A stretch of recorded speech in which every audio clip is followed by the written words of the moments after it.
There is a national debate about the use of force by police officers. Some feel police are too quick to use their weapons. Many in law enforcement say they feel under attack themselves, with every movement and decision scrutinized. How would you react if you were faced with a life or death situation? 10 Your Side Brandy Cummings went through the training and had to decide whether to shoot or don't shoot. Brandy? Tom, Nicole, we have covered nearly a dozen local officer-involved shootings already this year. I found out just what it's like to have to make a split-second decision that could mean life or death.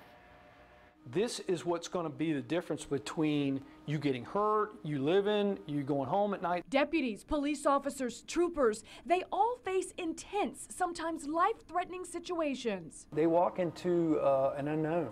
Virginia State Police First Sergeant Travis Perdue oversees part of the officer survival training. Keep your seat in your vehicle. This simulator gives real scenarios and forces troopers to make decisions quickly. He's getting out. Sergeant, go!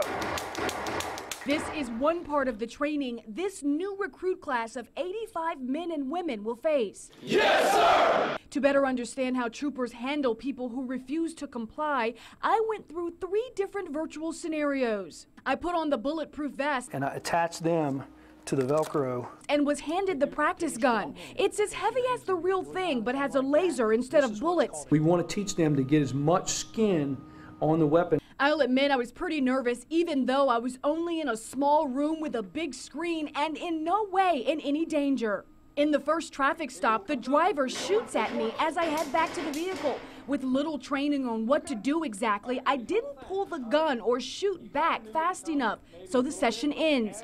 In the real world, I would have been injured or dead. Remember what we talked about. In the next simulation, I approach the car. The driver seems to be holding a gun. He refuses to comply. You guys are always hassling me. What's going on out here? But eventually, he takes his hands off the gun. It ends with a question. What would you do? Ma'am, get back in the car. Please get back in the car. The final scenario, the most intense. It begins with a woman yelling at me. Then she leans into the car. I take out my gun to prepare. A man gets out of the passenger seat. Then she pulls a gun on me. They both start shooting. Excellent. Very good. That is not easy to do. It's not, but look, hey, look at what happened and how when we started to talk, when you walked in here, you said, how quickly do these things change? Or how quickly do they evolve? That's exactly how quickly they evolve. First Sergeant Perdue showed me where the shots were fired. In this case, my first shot hit the woman's leg. It was the third shot that hit her in the head. No shots hit the man. What we teach our folks that you're going to shoot to eliminate a threat. I'm not shooting once or twice. I'll shoot as many times as it takes to eliminate a threat.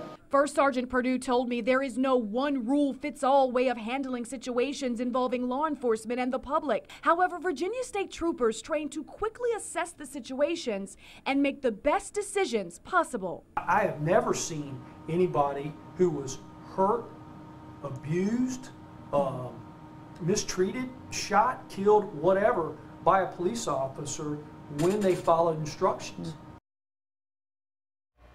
And Tom, Nicole, of course, I have fired a real gun in my life, both at a range and I went through the FBI Citizens Academy. And going through this experience, I was a bit nervous, and I think partially because as a reporter covering it from the side of a family who has dealt and been involved with an officer-involved shooting, and as well, you know, looking at this screen, these are real people, you know, that we are looking at here. And obviously for law enforcement, it's not clear cut, you know, it's not something that they go into, but there is a very, very real decision that has to be made very quickly. Adrenaline's up here, but you got to remain calm at the same time. Sure. Absolutely. And real people on both sides of the incident. Absolutely. Right? Okay.